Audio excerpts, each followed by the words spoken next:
ethnonationalism. Not just an abstract political idea, they're actually part of a much larger global pattern. A reshaping of the world going forward. Who is winning? I would ask, seriously, are we really okay with this type of a setup? 70% of his audience didn't know about the Bosnian genocide. What happened was not something that they were prepared for. We are being forced to watch our brothers in Gaza die en masse just because we do not live in the national borders that they live under. The war on terror is something that has become codified. Setting people on fire, forcing displacement. It was a coordinated strategy. The script is the same. Label them as threats, label them as terrorists, and use that to erase them, to push them out. You can't have capitalism without racism. Where is the human responsibility towards them? Assalamu alaikum wa rahmatullahi wa barakatuhu, and welcome back to the Talking Point podcast. I'm your host Shagufta, and with me today I have Zara and Farhana. Assalamu alaikum to you both. Walaikum salam, Shagufta.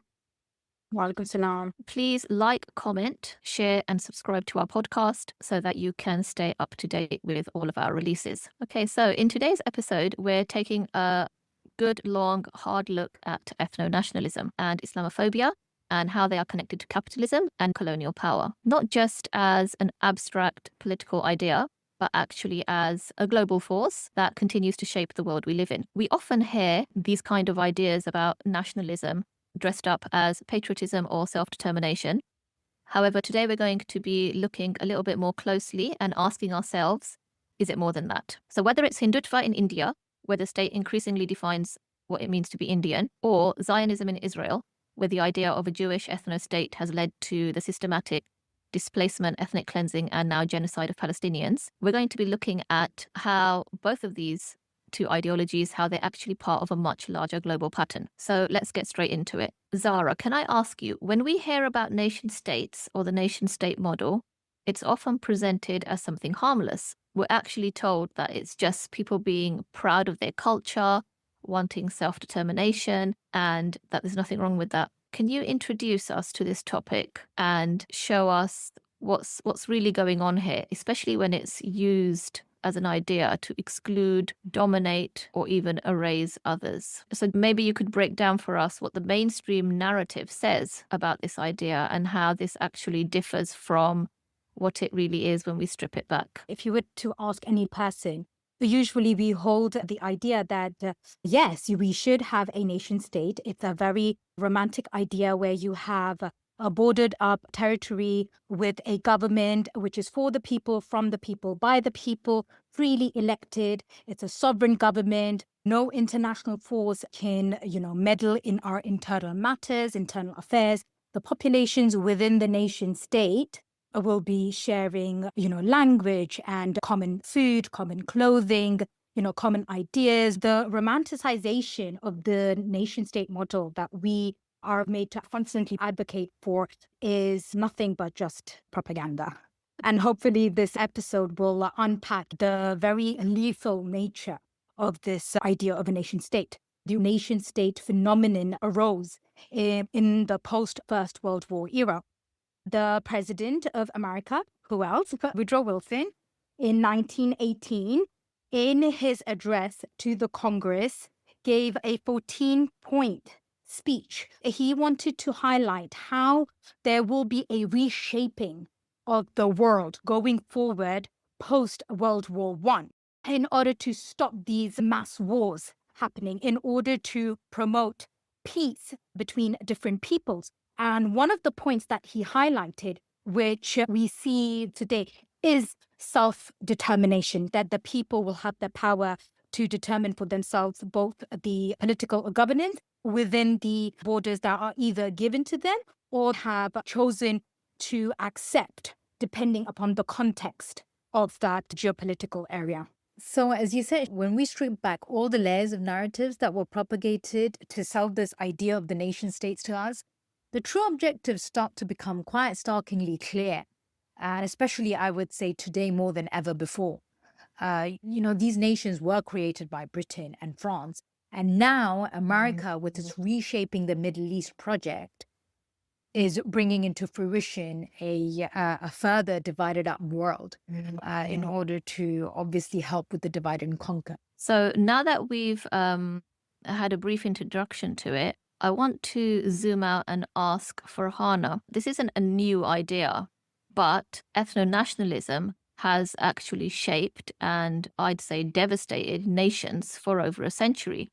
It's been used to both forge identities and to, we can see, justify unimaginable violence. Farhana, could you just take us through how this has historically manifested in the modern nation states, particularly with respect to the collapse of empires and the rise of the nation state model? Okay, so as a political ideology, ethno-nationalism is something that is relatively quite modern. Ethno-nationalism as an idea actually became much stronger during and after the World Wars. It became politicized and it became a tool that was used for subjugation to fit into the notion of divide and rule. When we're talking about the nation state model in reference to the global south, you had other ethnic groups that were trying to create their own identities as empires began to fall, particularly the British Empire. And what was a method of division and a cause of disunity that was used by the colonizers actually became about survival and pride for the indigenous populations of some of these countries, which is in contrast to the romantic nationalism that the Europeans talk about. So the ending of the first wave of colonial rule involved ethnic groups that wanted their own nation, like the partition of India. The people became desperate, basically, to remove the British Raj. And no one really asks anymore, what was India before the British rule? Because it's almost like that part of its history is not part of the modern era. Just like no one really asks what was the Ottoman state before Ataturk came along and before the foreign interference within these regions. So in the 20th century, you had Nazi Germany, for example, just obsessed with creating this Aryan race. And we know how that ended. You can see all the way up to the 1990s as well, there was violent clashes between different ethnicities in the Balkans, for example, between the Serbs and the Croats and the Bosniaks. So it shows how ethno-nationalism as a political ideology has grown to become more powerful and more brutal. That has led to full-fledged wars and what's happening in India with the Hindutva ideology. And of course, what we're seeing in Palestine with the Zionist ideology. It's quite shocking, actually, how so much of what we see today has its roots in these very colonial ideas of divide and rule. Before we go into a couple of examples now where we can examine this in more detail, I just want to ask you, Zara, these ideas of ethno-nationalism, the nation-state model, they don't exist on their own, do they? They are actually part of a bigger idea. We're often told, and so we think of them as a cultural or identity-based idea, but there's an economic aspect behind them too, isn't there? Ethno-nationalism is not just about who belongs and who does not belong, but it's also to do with who gets to control the land, who gets to control the labor, and who gets to control the resources. Yes, definitely. There is a narrative always which is brought to the forefront for public consumption. But when we just unpick and unpack it a bit and do a bit of digging up, we find out that across the different regions of the world, corporates, capitalists, billionaires have really profited out of the ethnic tensions and the ethno-nationalist conflicts that we've seen unleashed, say, in the past 3 decades itself. So whether it's the Hindutva unleashing its terror against the Muslims in India, or it's the ethno-nationalistic ideas which are playing out within the populations of the Pakistani territory. Some are Balochi, some are differentiated as Punjabis, Mirpuris.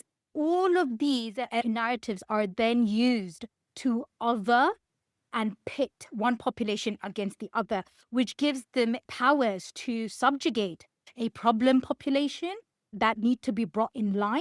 In the background of it all, we would see the corporations from America, from Europe, from even India swoop in and broker some major deals. So let's now look at this in more detail with an example that many have actually either forgotten or it's an example that has been deliberately silenced. I saw not too long ago on an Instagram story, it was on an account called Rampant Breeze, and he did a survey where he asked his audience how many of them knew about the Bosnian genocide. And then he posted the result of his survey, and it was shocking. It was actually really, really sad, disgusting, and shocking how I think it was more than 70% of his audience didn't know about the Bosnian genocide. And it wasn't too long ago. It was, I think, 30 years ago? So, Farhana, when we look at Bosnia in the 1990s, what do we see? How did the idea of ethno-nationalism and economics work hand in hand to marginalize, otherize, and then destroy the Bosnian Muslim population? Okay. So, unfortunately, in the time that this genocide took place, there was no such thing as social media. It was very difficult to really get to grips with what was actually happening there. When I was looking at the situation of Bosnia and how it arose, there's a commentary titled How Bosnia Became an Easy Target for the Far Right. This can be found in the Royal United Services Institute. So this commentary looks at how the nation-state model and anti-Muslim rhetoric marginalized and how they victimized Bosnian Muslims as a separate ethnicity. So within this commentary, it talks about the nation-state framework in Bosnia that from its inception actually favored ethnic Serbs and sidelined Bosniak Muslims. This was not something that was hidden. The political structure of Bosnia and Herzegovina divided its power through ethnic lines. And there was a concerted effort to sideline the Muslims, which then facilitated the rise of nationalist type leaders in its place. In 1991, Bosnia declared that it wanted to be part of an independent, multi-ethnic country. And this was against the wishes of the Bosnian Serbs that were part of the party of Republika Srpska. They wanted to be part of the Greater Serbia project for all Serbs. And this is a project that was headed by Milosevic. There was no official war on terror at that time. So this was pre-9/11. However, there was an anti-Muslim rhetoric that portrayed Bosniaks as potential security threats, as people who were radicalized. And it was simply a preemptive effort to justify actions that were going to take place against the Muslim community. And also, it was a way to undermine their rights as well. And of course, what happened next was not something that they were prepared for. The following year, 1992 to 1995, we saw the period of the genocide that unfolded. The army of the Serbs was headed by Ratko Mladic, and he basically started a brutal campaign against the Bosnians. Initially, it was to secure territory for their own ethnic group, mainly the Serbs. And if you actually have a look at a map of how that region looked, you can see where you have Bosnia and then you have the Serb territories that they took over.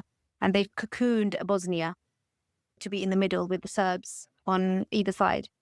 The aim was to remove Bosniak Muslims and Croatian populations so that those regions could be then economically and politically dominated by the one group, which are the Serbs.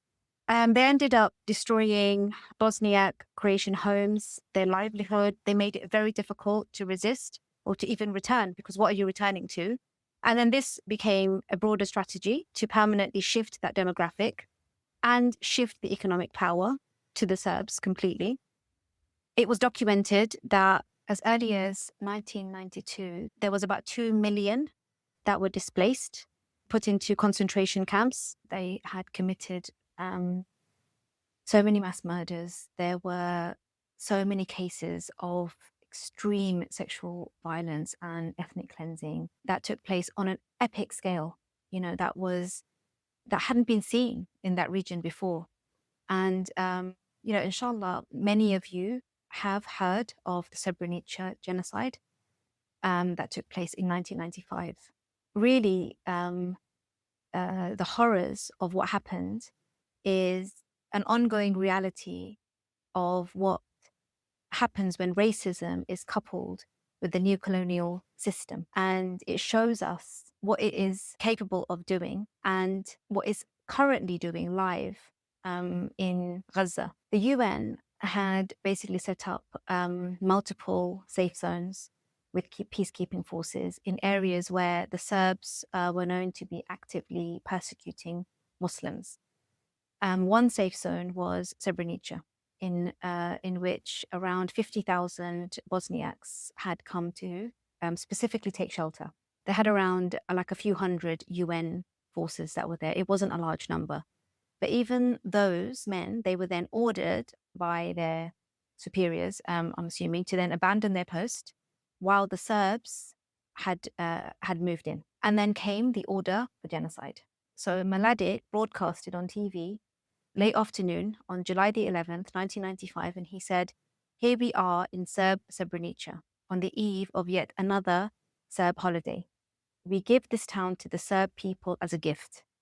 Finally, after the rebellion against the Dahis, the time has come to take revenge on the Turks in this region." This is what he said. And he used this term Dahis, which basically refers to the Janissary officers who had ruled over Serbia during the Ottoman Empire. They then started to separate the boys over the age of 15 and the men from the women. It was known that they were going to be taken to be executed. Thousands of men had tried to escape. I really encourage the audience to go and read about the death march through the woods that these men took to survive, and how the Serbs lured many of them back with lies of reuniting with their families.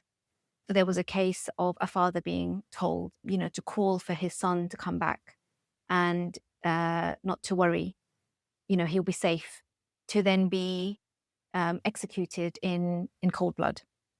There were countless testimonies from survivors who were children at the time. One who was 17 years old was lined up to be shot, and alhamdulillah, he was only injured. He found another survivor within the bodies that had surrounded them, and they managed to escape through the woods to the next safe zone. And this brother is now 42 years old. He's done an interview with Al Jazeera. Inshallah, we will link we'll put the link under the channel. There was another testimony then of a young girl who had desperately tried to protect her young brother, and he was taken. And from what the family know, that he was taken for execution, and she recalls how she could hear the screams and the shouting from the crowds as the Serbs would dress up in a UN uniform and then go and pick off young men from the crowds to be taken and never to be seen again. The thing is that the reason I said at the beginning that this is an ongoing reality is that today there is straight out genocide denial among the Serb society, including the politicians. And back in 2018, there was a poll that was carried out where 66% of Serbs in Republika Srpska absolutely deny the genocide ever took place.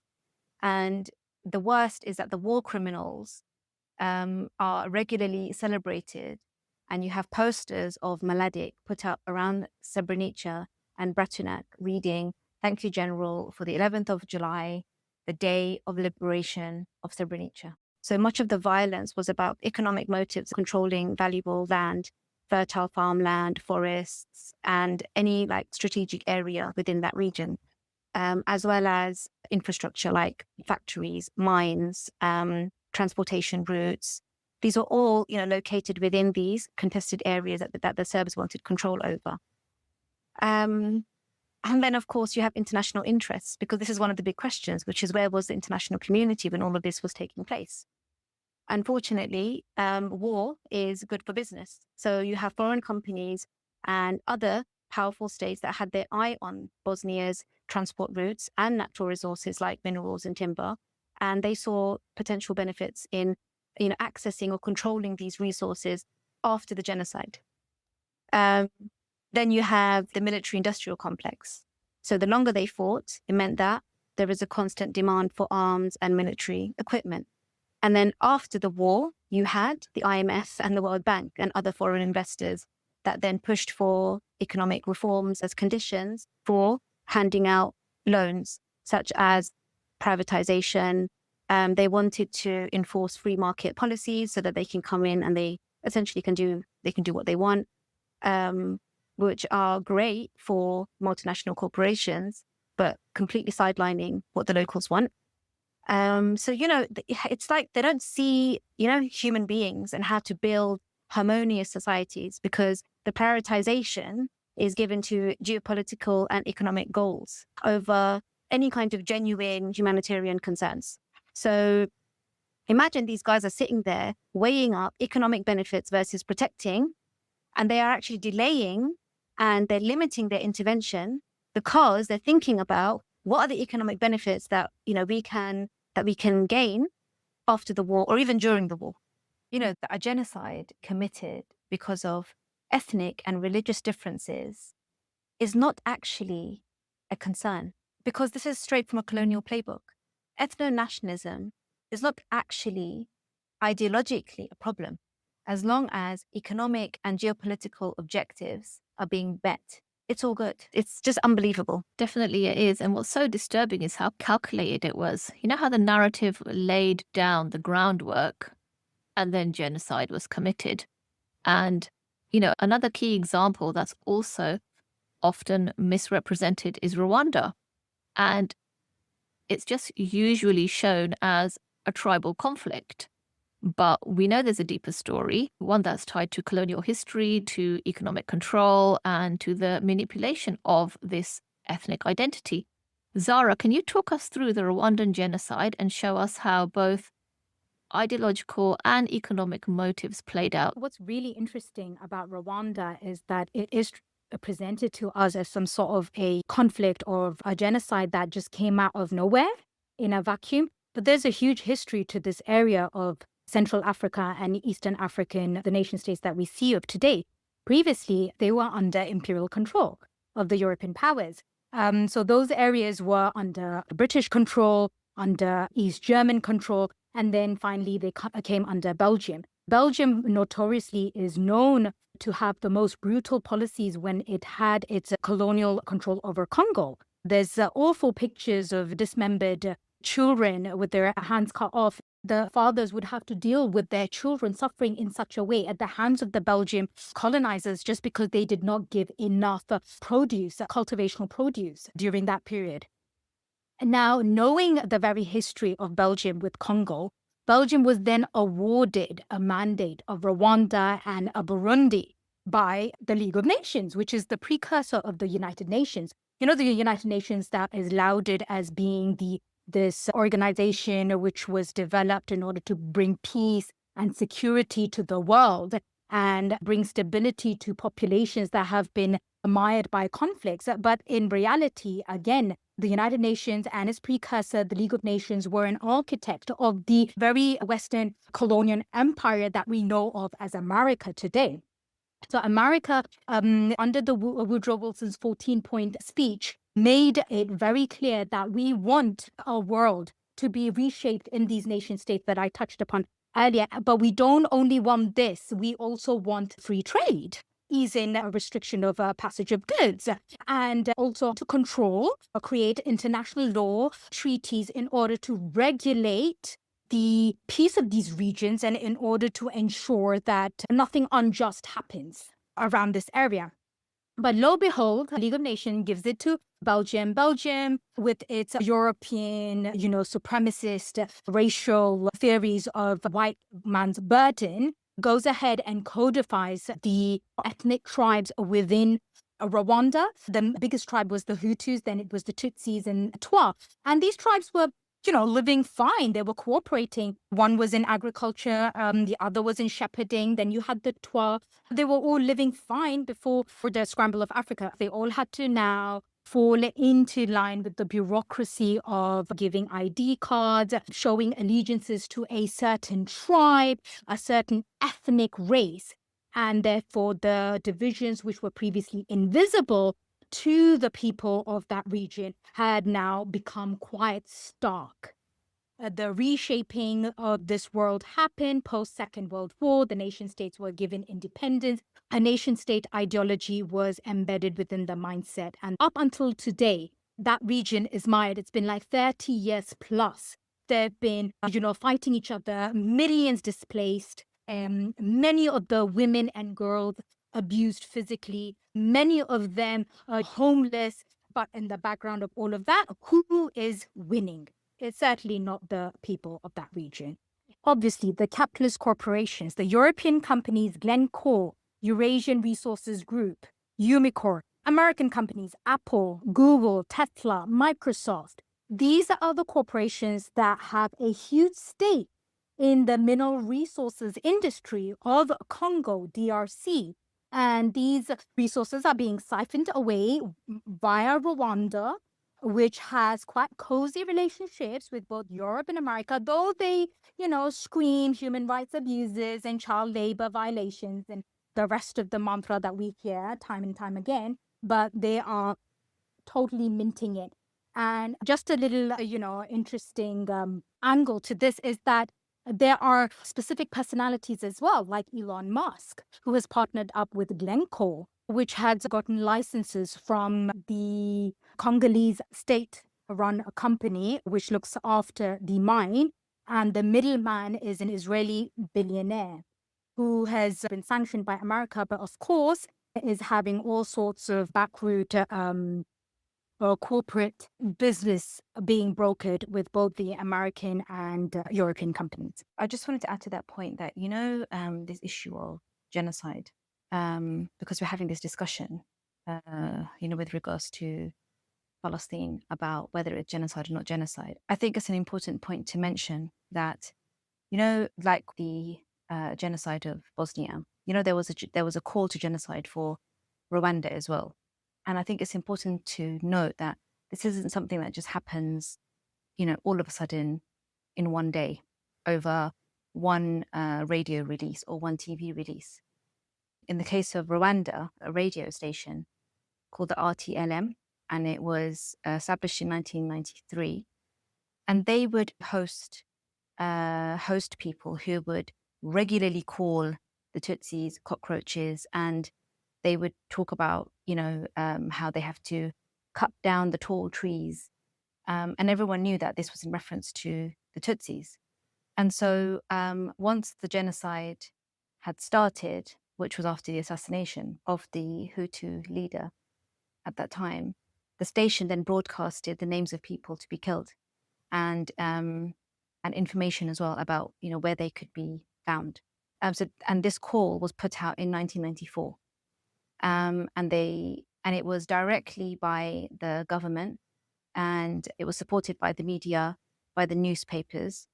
And they literally said that they wanted everyone to go out to every home, to hunt them down, to kill kids, to kill women.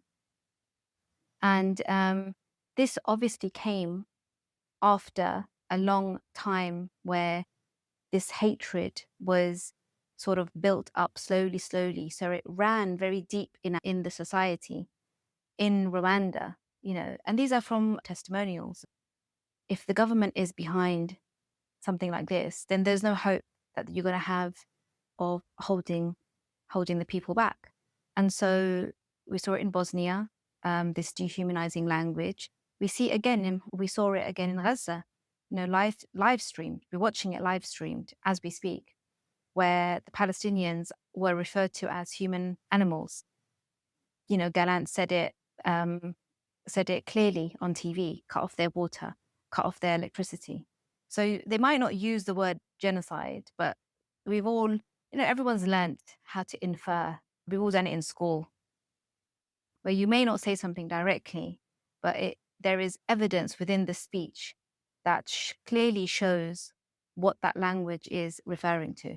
What is the intention behind it? And that is genocidal intent. Yeah, it's just another reminder that these massacres and actually genocides don't just happen, but they are engineered over time. Now, if we fast forward to the post 9/11 world, we saw that with the so-called war on terror, it wasn't just the case that wars abroad were justified, but actually the war on terror reshaped how Muslims were seen globally. Overnight, entire communities became suspect. It changed who gets to belong, who gets to be safe, and who is put under surveillance. Farhana, can you talk us through how the war on terror, it reframed Muslim identity? How did it turn us into the other, even in our own countries? Yeah. So post 9/11, wow, what a global shift. I mean, exactly what you said. We became security threats. I remember I was at university then. So pretty much our adult life has been dealing with the post 9/11 world, spanning 20 plus years now. We've seen the war on terror. It's something that governments across the globe have adopted on. Ironically, even in our own Muslim countries, where they will use the same language to subjugate people who want to be Islamic. Within the West and within the Muslim world, we've seen surveillance of mosques. We've seen a tight grip when it comes to schools and Muslim charities. Where is the money going? How is the money collected? We've seen the previous Trump Muslim ban. That was one of his bright ideas. But it wasn't just something that he had concocted. Many countries had tightened asylum and immigration laws. People who are coming from Muslim majority countries as refugees. There were politicians across the US, Europe, and the Asian subcontinent that were repeatedly using phrases like Islamic terror, Islamofascism, or the clash of civilizations, where Muslims were seen as these outsiders that just don't know how to fit in, or they just don't know how to integrate, or they don't know how to live side by side, along other groups of people. This even referred to, second and third generation Muslims. I'm a third generation living in the UK. And yet, because of the way that I look, I will still get the same treatment as my dad would. There's no difference. And the same goes for my children as well, who are fourth generation. And then the media rhetoric, which just amplified these notions that then became mainstream for the public, and counter-extremism programs that were rolled out by the government, de-radicalization programs. If not, almost every referral, whether it's from the school, whether it's from doctors' surgeries, they were certainly Muslim children. And this was regardless of their citizenship or even their nationality. So what we saw in these last 20 years was this reactivated Orientalist view of Muslims once again, that, we are seen as backward, we are seen as irrational, we're seen as violent. And the irony in the fact that the ones that were saying all of these things about Muslims are the ones that were actually acting out violence and irrationally framing Muslims in this way and actually spreading these ideas. And even when you had these horrific attacks like Breivik's in Norway that took place in 2011, or the Christchurch massacre in 2019, these were carried out by two men who were explicitly inspired by ethno-nationalist and anti-Muslim ideologies. These guys had referenced previously in private group chats that they found and documents that were found in their homes that they believed in this idea of white genocide or the great replacement conspiracies. They believed in this idea that the white man is going to get replaced by us brown folk. So who peddles these narratives if it's not for the media, the government, and anybody that's trying to jump on a bandwagon in order to go up the ladder? Farhana, the war on terror era, which started post 2001 September 11 attacks, it's quite interesting because there was a very defined change in the course of how the world will be looking like moving forward. And today, nearly 25 years on, we have almost like normalized the type of world that we see. High-tech surveillance, phone tapping. We all know our smart devices are probably listening in on us, following people's social media, the shadow banning that we're seeing, the drone strikes, which is an ongoing program, secret renditions, detentions without any evidence, indefinite detentions. We know about Guantanamo Bay. I mean, it's almost become like a part of our social fabric.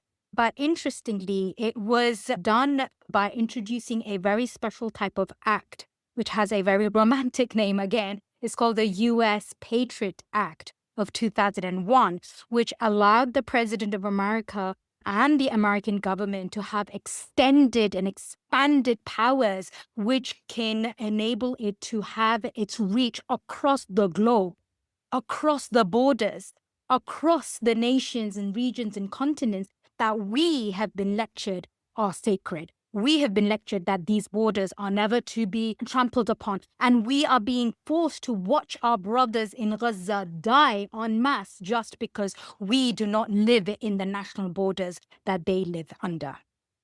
So I think I just wanted to make that point about the whole reshaping of the world that happened again and again under the watchful eye of the capitalist empires. Yeah, for sure.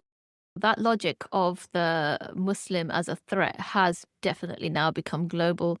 And we can see that it's being used by regimes all across Asia now to justify brutal repression of Muslims. And, two glaring examples come to my mind: the Rohingya in Myanmar and the Uyghurs in China.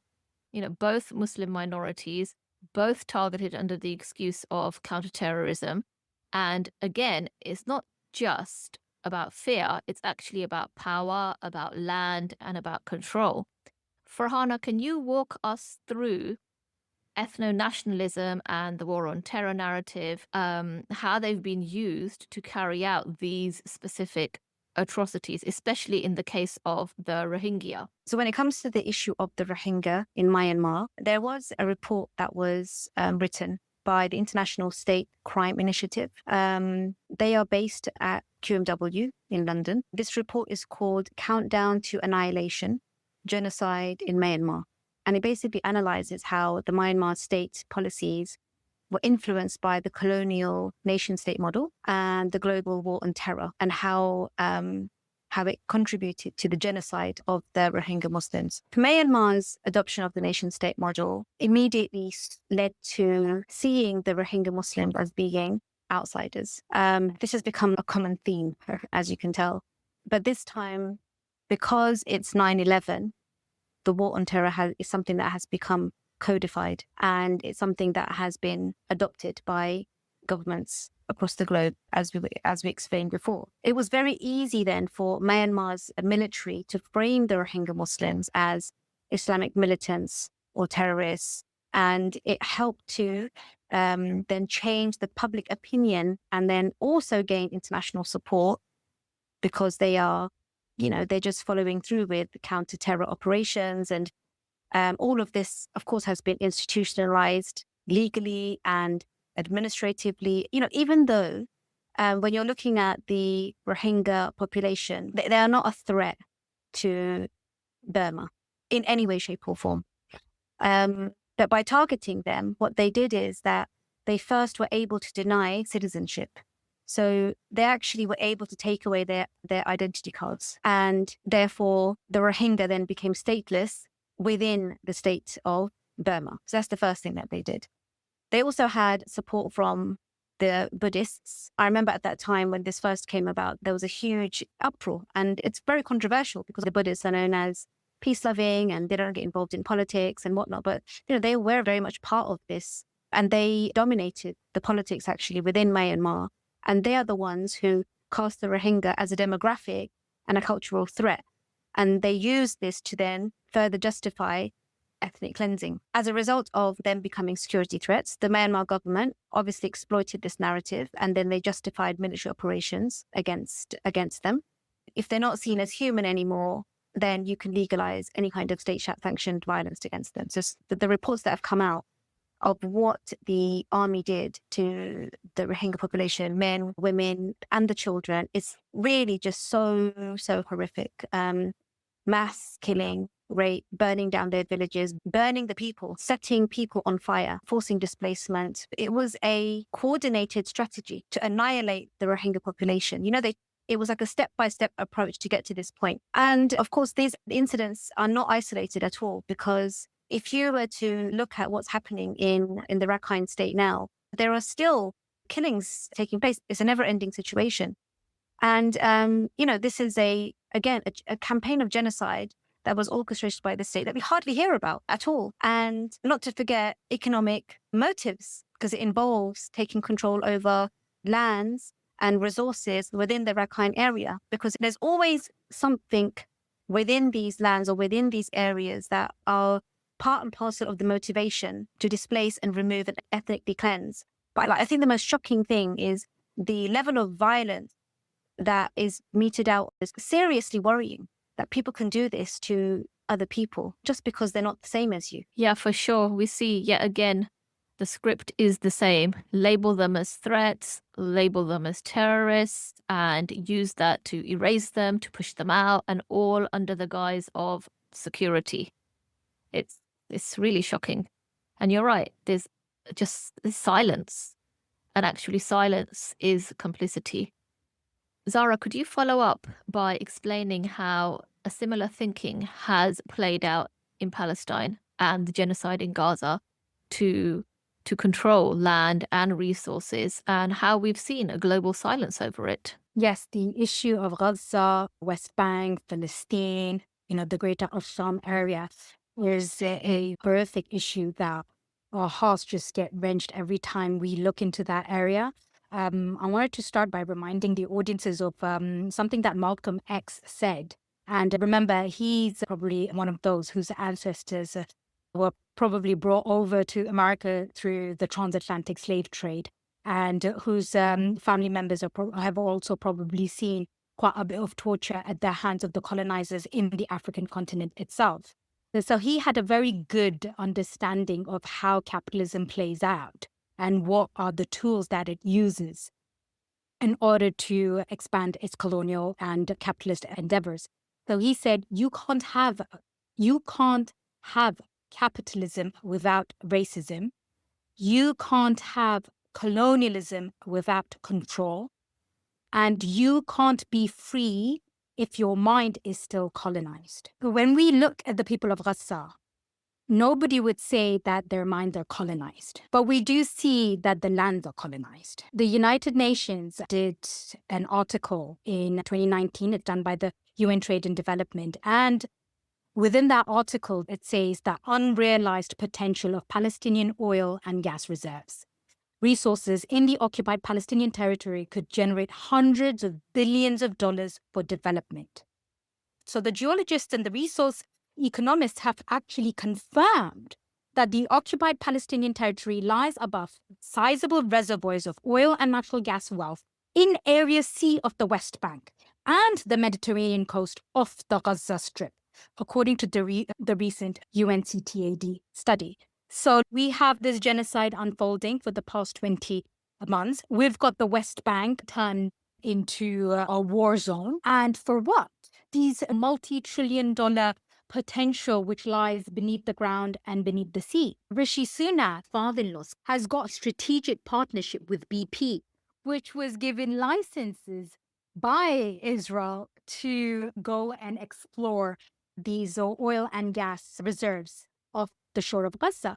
So you can see how this dirty game of profits and resources and billionaires and the elite few, the 1% who are scrambling constantly to have a tight grip upon the entire world's resources.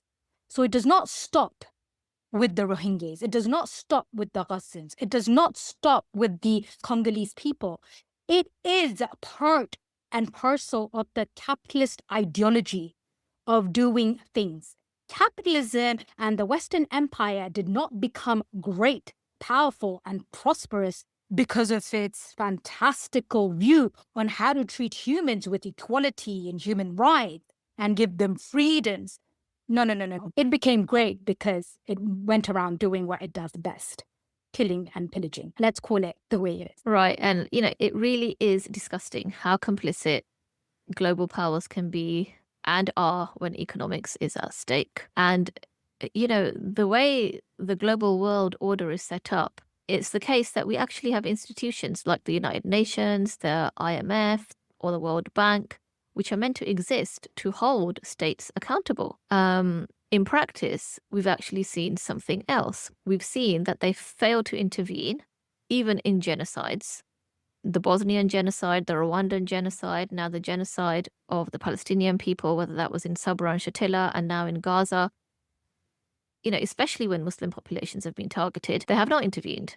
And sometimes they actually reinforce the same systems of violence and exploitation that they are meant to be opposing. Zara, can you talk us through the role of the United Nations, for example? Have they ever been neutral? United Nations neutral? We just have to look at its permanent members, which is America, France, Britain, Russia, and China. Now, we all know their dirty records and their filthy fingers in everyone's business, plus in the corporate industries. So, I don't think I have to say much, but China too is getting a lot of, concessions and nice cut deals when it comes to Congo. So it's just not Europe and America. The United Nations has done a very good job of providing diplomatic cover, providing the time and the breathing space for these corporations to go in and do what they do best. If you were to take Palestine, for instance, and I know that Talking Point has covered the Palestinian series, and in episode 4 of this series, they did a brilliant job of showing how the United Nations played a very key role in giving the mandate of the area of Palestine to Britain, so that it could fulfill the Balfour Declaration in order to create the Jewish homeland within Palestine. That's what the narrative was, but we can see what type of a homeland is being created and to what economic ends. Same with Syria. The United Nations does a brilliant job of coming out with one resolution after another. Let's go back to the diplomatic table. Let's fulfill the ceasefire deals. Let's fulfill the partition plan. Let's recognize the Palestinian state. Then everything will be hunky-dory. We just need to have trust in the United Nations. It really comes across then as being the victim that nobody's listening to. But the reality is that it's working just as it's been designed. Yeah, for sure. International law and justice, they really are being questioned at the moment. It definitely is. They definitely are ideas that are very selectively applied. Farhana, from an economic point of view, how do you see the World Bank and the IMF operating today?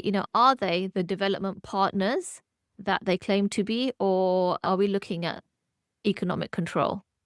Yeah, the whole concept of the nation-state model was a means of controlling and extracting the wealth in this neocolonial era. And the way they did that, these powerful governments and the institutions, is by setting up the IMF and the World Bank. So they used debt as an economic tool of power and control. Historically, Thomas Jefferson proposed to the indigenous people in America an exchange for land. He would cover their debts. And the same thing with France, with Morocco, with Algeria, Britain, and its previous colonial endeavors. So when it comes to the IMF and the World Bank in our modern era, it's about imposing conditions on the loans that they're willing to give out. So they kind of hide behind this whole, we are here to aid in your development. We are here to give you stability. But actually, it's all about how do you continue the West's economic and resource dependency of their former colonies. And the proof is in the pudding. In the 1990s, if you look at the case of Haiti, they were told by the IMF to basically lower taxes on imported goods. If they did that, then they would be eligible to get a loan. So they dropped the tax on their rice imports. So it was 35%, and then they dropped it to 3%. What happened next was cheap rice from the US was then imported in. It flooded Haiti. What happened then to the Haitian farmers who couldn't compete with the low prices? Many of them lost their jobs. Many of them lost their farms. So then Haiti went from growing its own rice to then becoming dependent on rice imported from the US. Who did this benefit? American companies. Who did it hurt?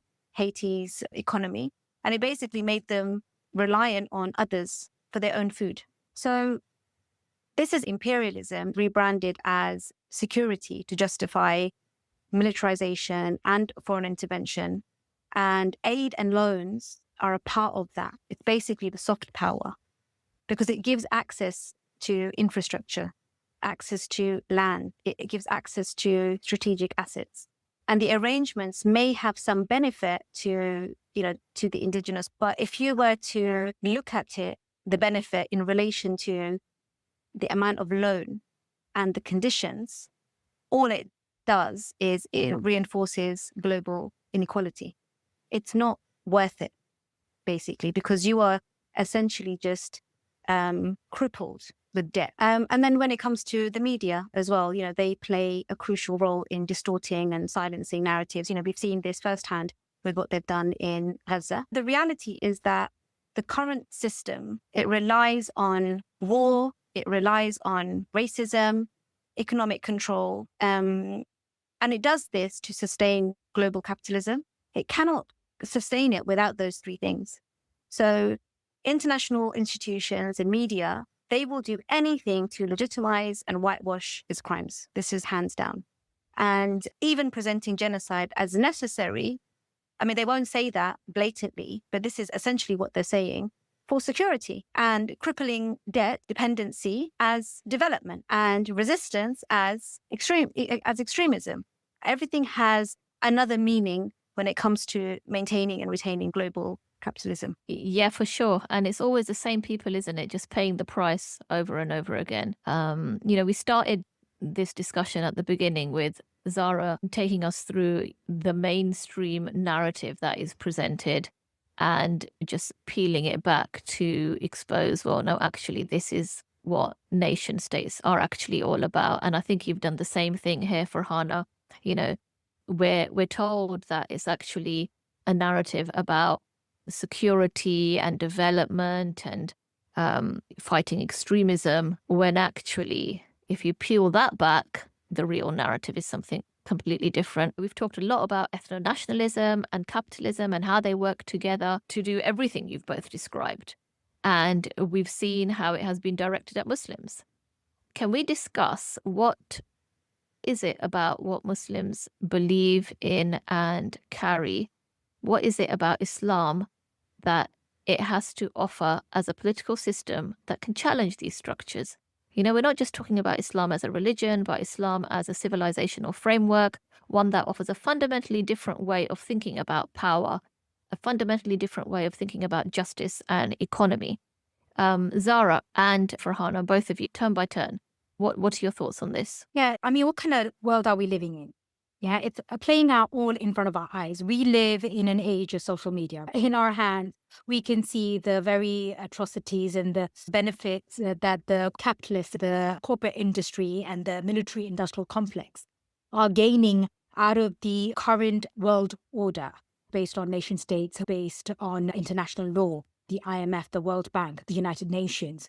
All the institutes that were sold to us under the guise of bringing people together, bringing nations together so that we could have economic prosperity. But we see the complete opposite. We see mass displacement. We see our climate being completely disintegrated. We see missiles and payloads are being just dropped. What we see is the American President Trump coming out and saying that it was a job well done. We see pages going off in little girls' hands being described as an excellent military strategy to take out the extremists, to take out the terrorists.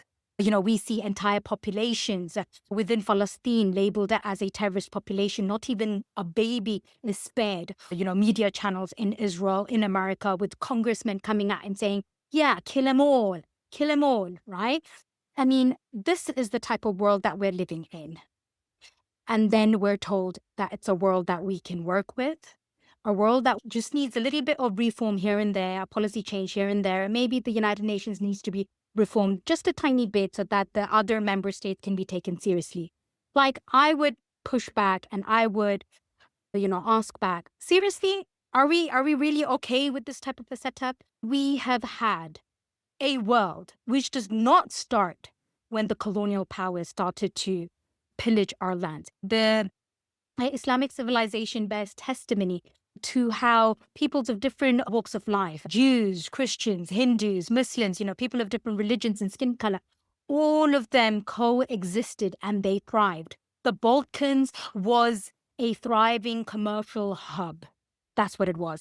Iraq was a thriving educational hub that people from across the continent, including Europe, would come and study, right? Their science, their technology, their astrology. The lands in Al-Hind were known for their mathematics. If we were to go to Spain, we see the entire water system that was embedded within Alhambra and these different cities within Spain, because wudu was something which was a basic necessity for a Muslim, and the presence of water to quench the thirst of even the animals is just open for us to see. There's fountains and there's little streams that have been made by the time when we had the Khilafah system. So yes, Islam is a threat. It is a threat to the current world order. The global order that says that resources are scarce, whereas Islam says, no, Allah is all wise. He's all just, and he gave us enough resources to go around. You know, the capitalist system says that people need to be regulated by the police state. America, which has to be nuked up in order to keep the entire world in order. We say, no, America is made up of a bunch of people who are human beings just like you and me. And human beings are not all-knowing. We know that for a fact. They're not all wise. How many social ills are tamed and nurtured within the Western countries? The suicide rate, the domestic violence, and the mass shootings in America. Even their own politicians made comparisons that Afghanistan, under the war on terror times, was safer than the streets of a state in America.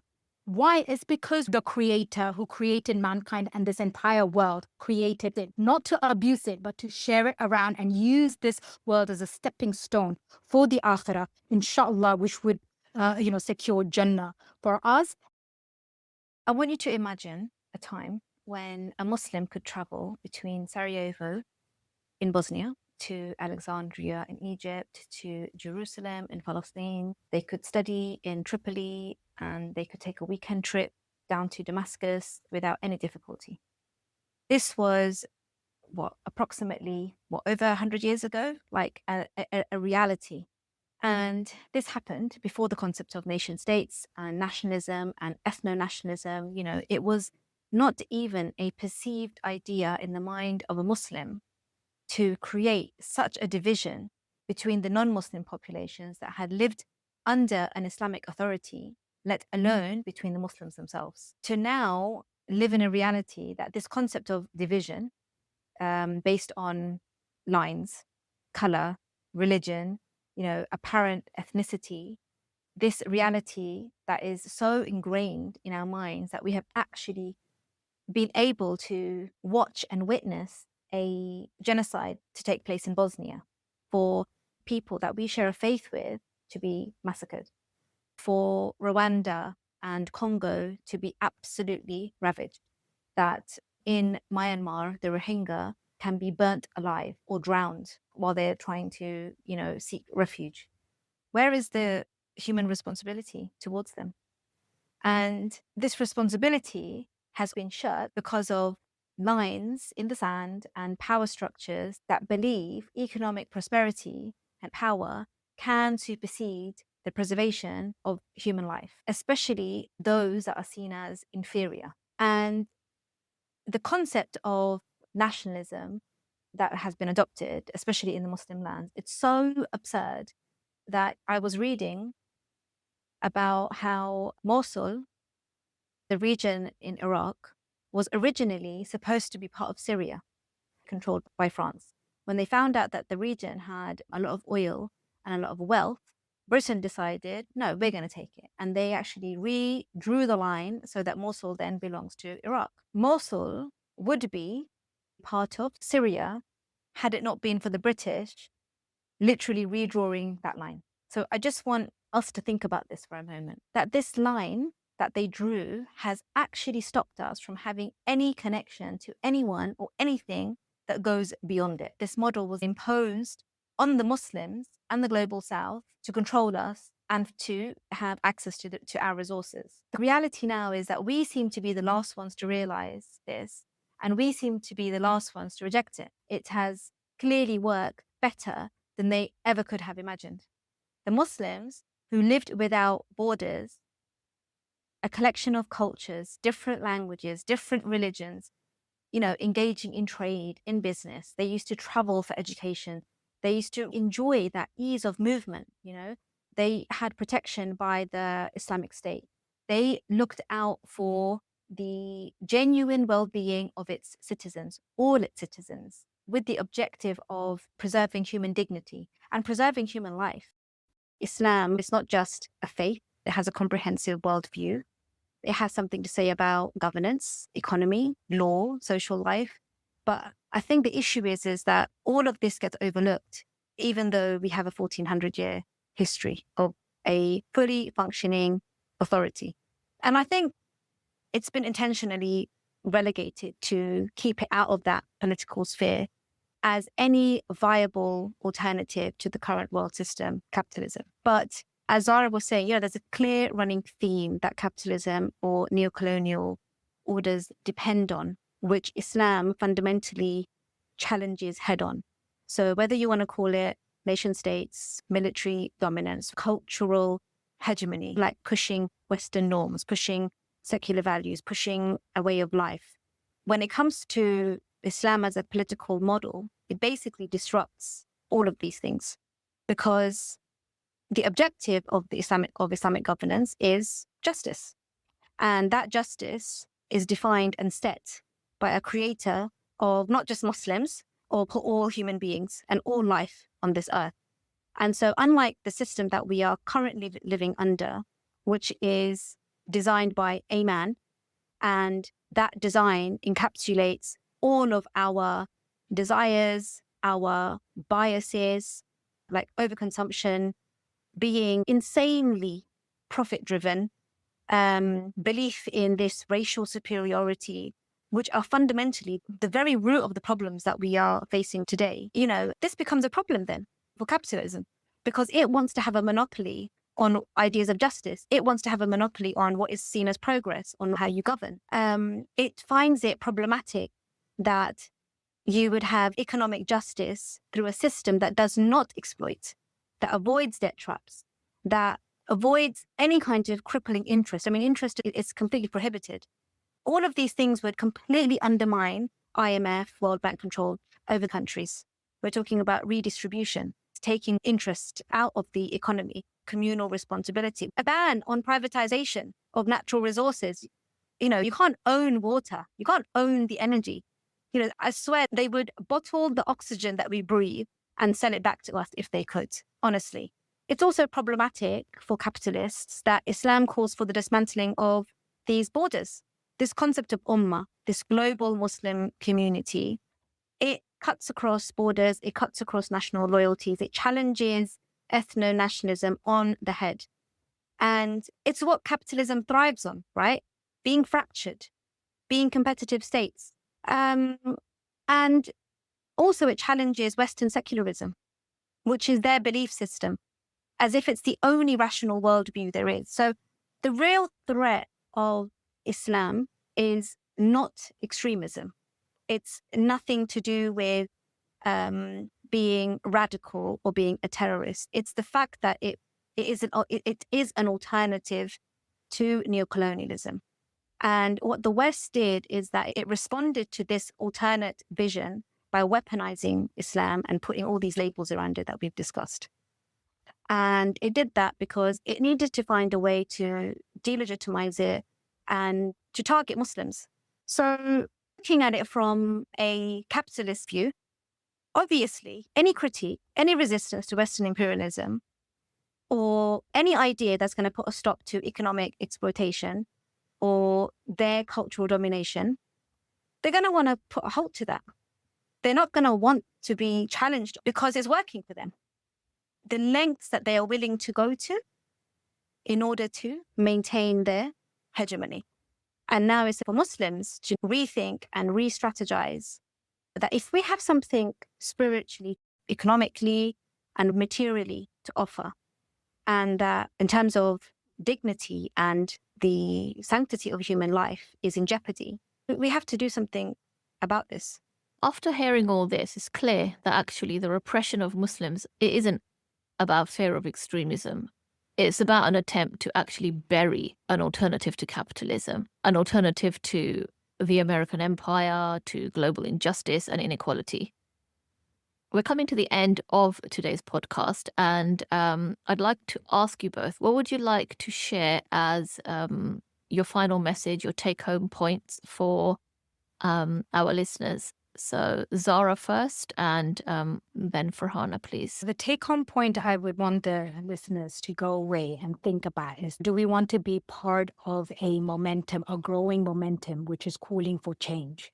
A change that is real, a change that is ideological, a change that starts with a new idea, an idea tried and tested in the past and which succeeded for around 1400 years. An entire system that was built upon this idea that man cannot be God and the creator has the right to legislate. So, let's rethink all these narratives that have been fed to us, that democracy is great, it's rational, that we are living in an ever-evolving world order where our reasoning evolves, and therefore, once we're done with this genocide, we can turn back and learn from the lessons and maybe have another Geneva Convention 2.0 in order to avoid a genocide in the future of the sort happening.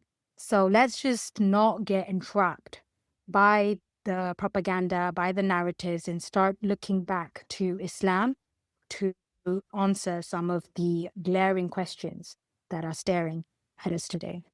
Okay, so I wanted to read something that I found quite interesting. It's a gentleman called Pat Buchanan, writes under the title, "An Idea Whose Time Has Come."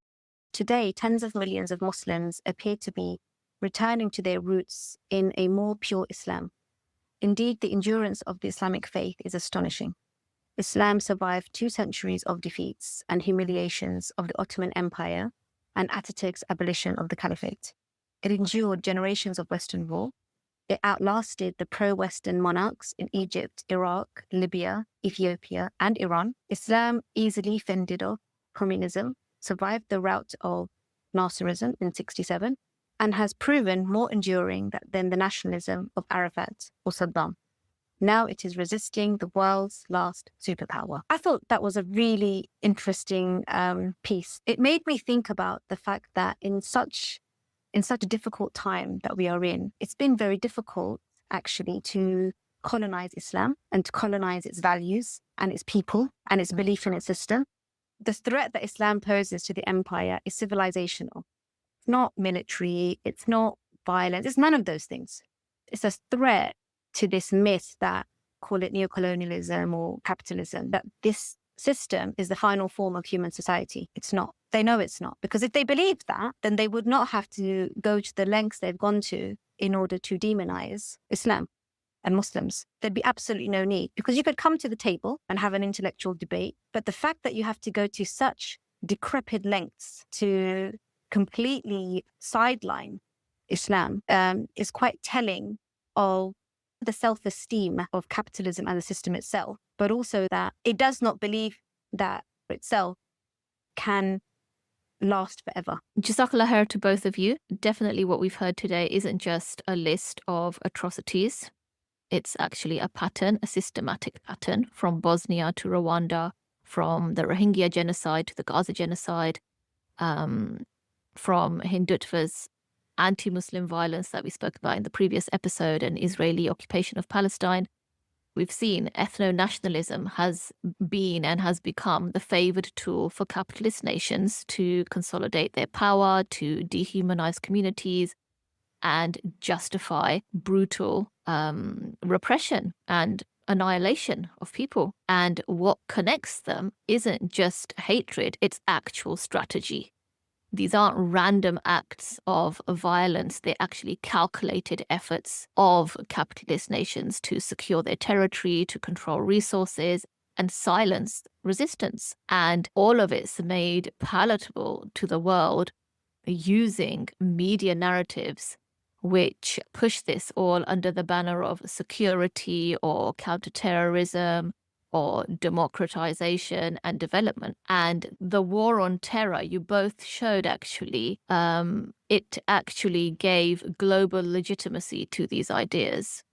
And it turned Muslims everywhere into suspects and targets. And we saw that it gave ethno-nationalist regimes a green light to continue and do as they will with impunity. I invite all our listeners to go away and research some of these ideas some more, especially Islam, because at the heart of this conversation is something deeper, and that is a recognition that what they truly fear is not extremism, but they fear a viable alternative, and that alternative is Islam.